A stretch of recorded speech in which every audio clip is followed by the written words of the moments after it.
Baik, berikut ini kita akan membahas mengenai organisasi dan manajemen koperasi.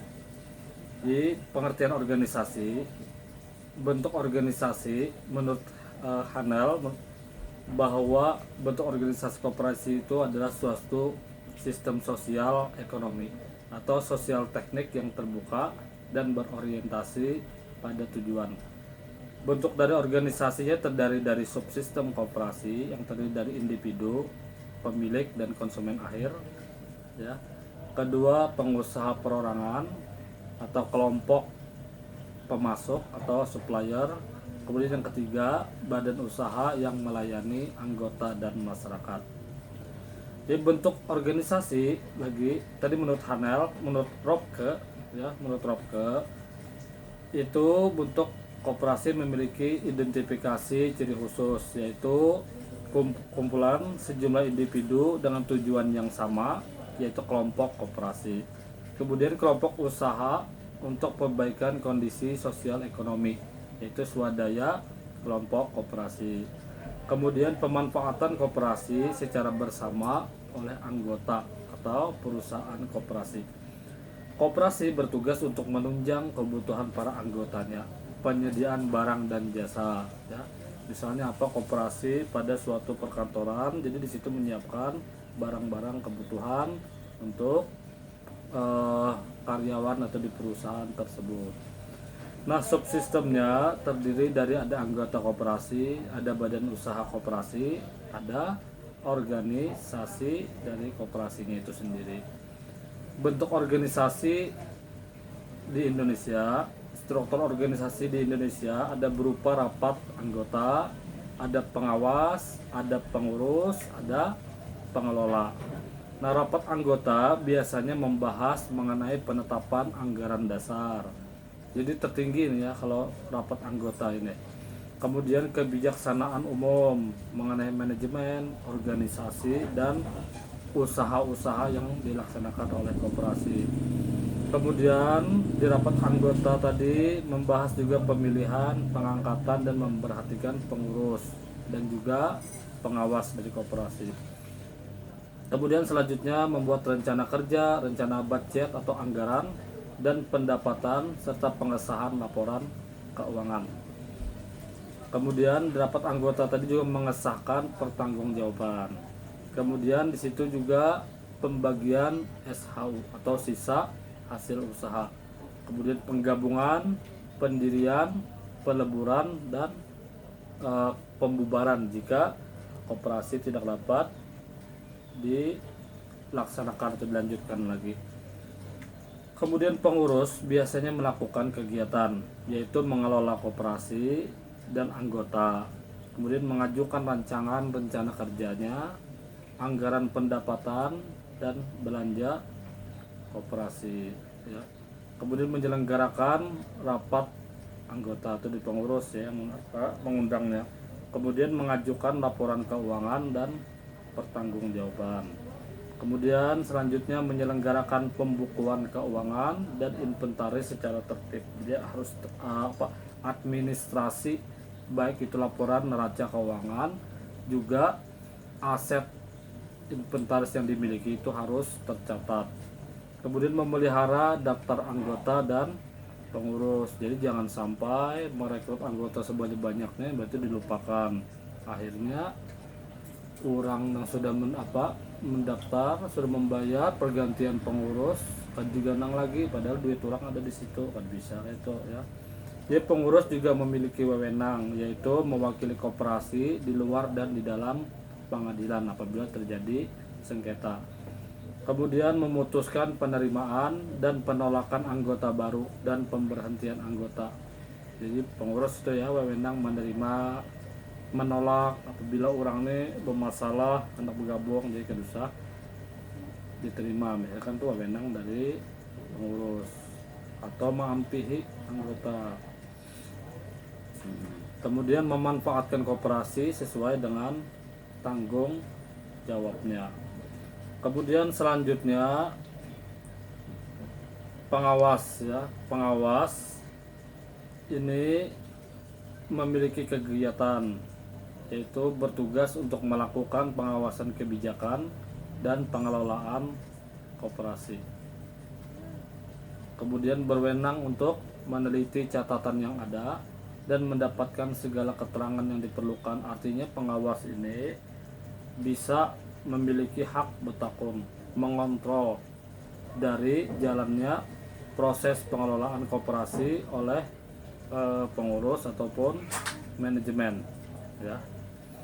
Kemudian ada hierarki tanggung jawab, ya.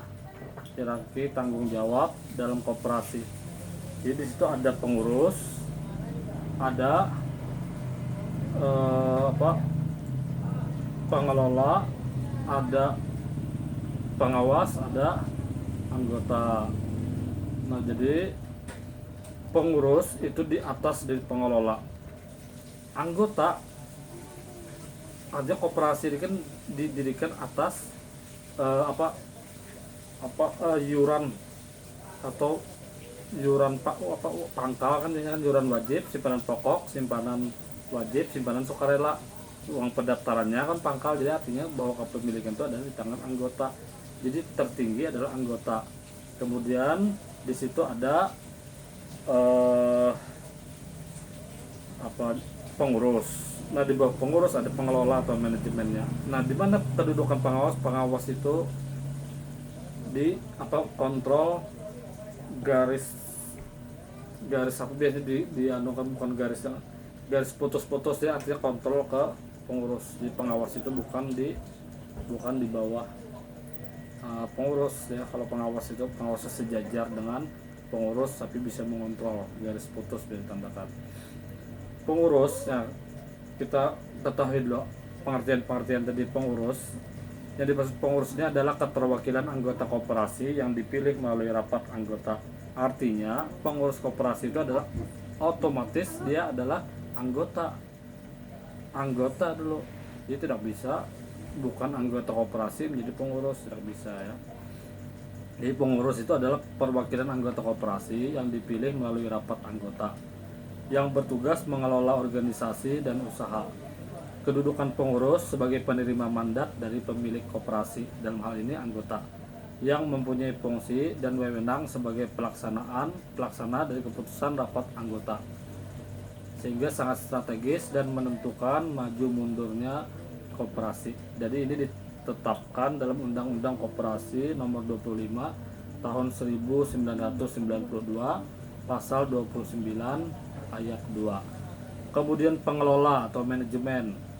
Nah, jadi pengelola atau manajemen koperasi ini adalah mereka yang diangkat dan diberhentikan oleh pengurus untuk mengembangkan usaha koperasi secara efisien dan profesional.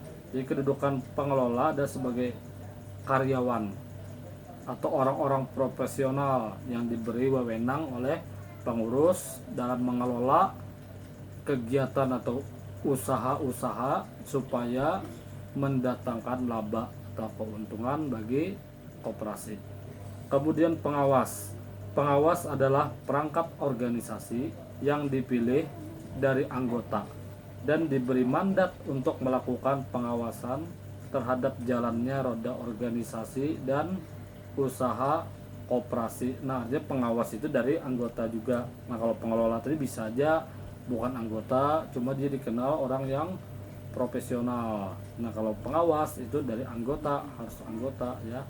Nah, ini pengawas ini menurut Undang-Undang Nomor 25 Tahun 1992 Pasal 39 Ayat 1. Jadi pengawas bertugas melakukan pengawasan terhadap pelaksanaan kebijakan dan pelaksanaan koperasi. Sedangkan ayat 2 menyatakan pengawas berwenang untuk meneliti segala catatan yang ada pada koperasi dan mendapatkan segala keterangan yang diperlukan. Jadi pengawas itu boleh melihat, memeriksa neraca laporan keuangan dan bertanya apabila ada sesuatu hal yang janggal dari keuangan ataupun dari kebijakan, ya. Kemudian pola manajemen. Pola manajemen itu ada rapat anggota, ada pengawas, ada pengurus organisasi. Jadi di sini menggunakan gaya manajemen yang partisipatif.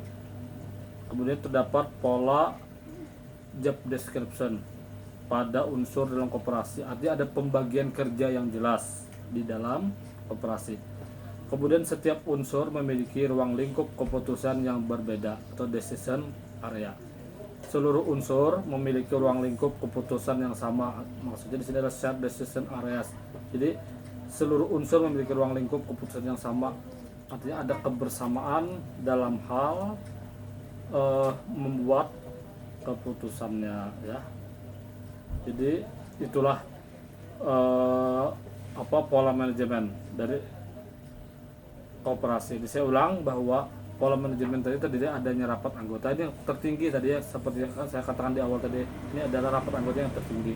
Kemudian ada pengawas dari anggota yang dipilih untuk mengontrol segala kegiatan yang dilakukan oleh pengurus. Nah, ada pengurus, ya. Pengurus ini adalah anggota, otomatis anggota dari koperasi yang dipilih. Kemudian ada pengelola atau manajemen yang diberikan wewenang, kepercayaan untuk melakukan kegiatan-kegiatan usaha serta kegiatan lainnya supaya mendatangkan laba bagi koperasi. Dan di sini menggunakan menggunakan gaya manajemen yang partisipatif. Partisipatif artinya melibatkan anggota orang banyak, ya. Adanya job description. Jadi setiap unsur dalam koperasi ada pembagian kerja yang jelas. Nah, kemudian setiap unsur memiliki ruang lingkup keputusan yang berbeda, decision area lain-lain. Pengurus apa bisa membawa keputusan, pengawas apa, ya kan, pengelola apa. Pengelola keputusannya dalam hal pengelolaan unit-unit usaha mendatangkan. Jadi boleh dia diberikan wewenang untuk membuat keputusan. Pengurus bisa memberhentikan dari pengelola, ya, atau manajemen. Pengawas dia bisa mengontrol pengurus, bagaimana pengurus menjalankan roda koperasi ini. Apabila tidak laba, kenapa dia tidak laba, ya kan? Jadi harus diperhatikan. Jadi itu saja dulu pertemuan kita pada saat ini mengenai struktur organisasi dan manajemen koperasi. Insya Allah nanti kita lanjutkan lagi akan datang. Terima kasih atas perhatiannya.